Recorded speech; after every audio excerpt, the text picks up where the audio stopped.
Residents in Castle Pines want answers about who is responsible for selling off their drinking water to developers. Contact7 Investigates first exposed the town last month after reports showed the water being poured on dirt at a construction site in another county.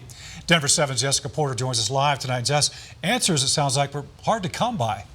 Extremely difficult. Members of a PR firm were hired by the Metro District. They handed out these letters at tonight's meeting. It acknowledges that they made missteps when responding to our original story and that those missteps raise questions about their reputation.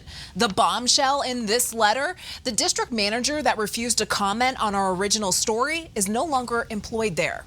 Behind the perfectly cut golf course and picturesque sunsets of Castle Pines, there is doubt, concern, and distrust brewing. How many of you do not trust the district? Over 30 homeowners gathered to discuss why the Metropolitan District is selling their drinking water to developers.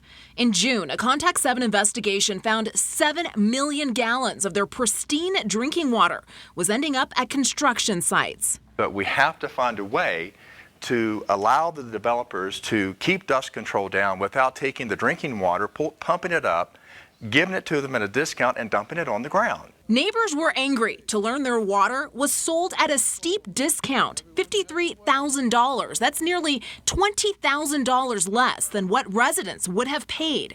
The Metro District representatives didn't address the crowd, but homeowners had plenty to say. They go back and talk to their lawyers, lawyer up, come back with another response that's a complete contradiction.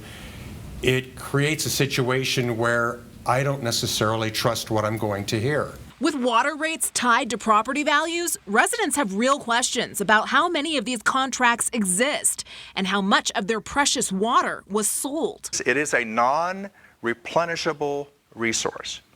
So it's not like it rains and it fills back up. They want more accountability and transparency from the water district and to be ensured this doesn't happen again. In any business where there's a board of directors, the board of directors approves what management is doing, they have the final say, then that is reported to the public. This is a public agency. We all pay not only high water rates, but I pay a substantial amount of property tax in addition to my water rates. We have made several attempts to reach out to the board chairman about the district manager leaving, as well as issues related to selling water to developers, but he has not returned our calls. The residents plan to take their concerns to the next HOA meeting on the 25th.